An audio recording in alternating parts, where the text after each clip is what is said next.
Payyanur baby memorial ആശുപത്രിയിലെ ചികിത്സാ പിഴവ് പരാതിയിൽ ജില്ലാതല വിദഗ്ധ സമിതിയുടെ റിപ്പോർട്ട് സംസ്ഥാനതല വിദഗ്ധ സമിതി കൂടി പരിശോധിക്കും. 5 പേർ അടങ്ങിയ ജില്ലാതല വിദഗ്ധ സമിതിയിൽ 3 പേർ കുഞ്ഞു മരിച്ചത് ചികിത്സാ പിഴവിനെ തുടർന്നെന്ന് നിലപാടെടുത്തു.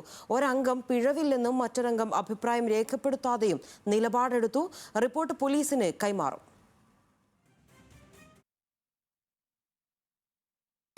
ഞങ്ങൾ എത്തിയ ഫൈൻഡിങ്ങിൽ 5 പേരിൽ 3 പേർ ഡോക്ടർമാരുടെ ആശുപത്രിയുടെ ഭാഗത്തു നിന്ന് വീഴ്ചയുണ്ടായി എന്നുള്ള ഒരു ഫൈൻഡിങ്ങിലാണ് ഞങ്ങൾ എത്തിയത്. ഒരാൾ അതിലുള്ള ഒരു മെമ്പർ ആ ഡോക്ടറുടെ ഭാഗത്തുനിന്ന് യാതൊരു വീഴ്ചയും ഇല്ല എന്നുള്ള രീതിയിൽ അവരുടെ ഒരു ഒപ്പീനിയൻ ഉണ്ടായി. മറ്റൊരാൾ ഇതിൽ നിന്ന് ഒരു അഭിപ്രായം പറയാതെ ന്യൂട്രലായിട്ട് നിൽക്കുകയാണ് ചെയ്തത്. അവർക്ക് നെഗറ്റീവായിട്ടും പോസിറ്റീവായിട്ടും ഒപ്പീനിയൻ ഉണ്ടായിട്ടില്ല. അതാണ് അതിനെ സംബന്ധിച്ച്. ഈ വരെ ഞങ്ങൾ എത്രയും പെട്ടെന്ന് തന്നെ അന്വേഷണ ഉദ്യോഗസ്ഥനായ കൺസേൺ DYSPക്ക് കൈമാറും. വിവരങ്ങളുമായി നിഖിൽ ചേരുന്നുണ്ട്. നിഖിൽ, ഇതിപ്പോൾ ജില്ലാതല വിദഗ്ധ സമിതിയിലുണ്ടായിരുന്ന 5 പേരിൽ വ്യത്യസ്ത അഭിപ്രായം വന്നതിനാലാണല്ലോ സംസ്ഥാനതല വിദഗ്ധ സമിതി കൂടി പരിശോധിക്കുക. തീർച്ചയായും ഈ ഡിസ്ട്രിക്ട് ലെവൽ എക്സ്പേർട്ട് പാനൽ ഇന്നലെയാണ് യോഗം ചേർന്നത്.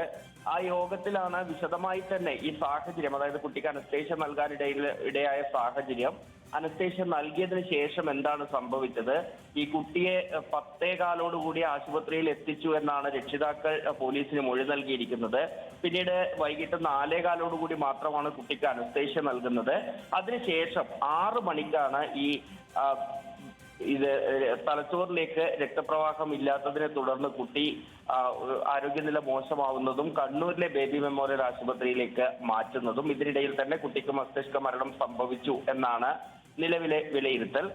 ഈ സാഹചര്യങ്ങളെല്ലാം തന്നെ ഈ ഡിസ്ട്രിക്ട് ലെവൽ എക്സ്പേർട്ട് കമ്മിറ്റി ഇന്നലെ പരിശോധിച്ചിരുന്നു. ഇതിന്റെ അടിസ്ഥാനത്തിലാണ് ഗുരുതരമായ വീഴ്ചയാണ് ഈ ഡോക്ടർമാർക്ക് സംഭവിച്ചത് എന്ന് ഈ എക്സ്പേർട്ട് പാനലിലെ 3 ആളുകൾ നിലപാട് അറിയിച്ചത്.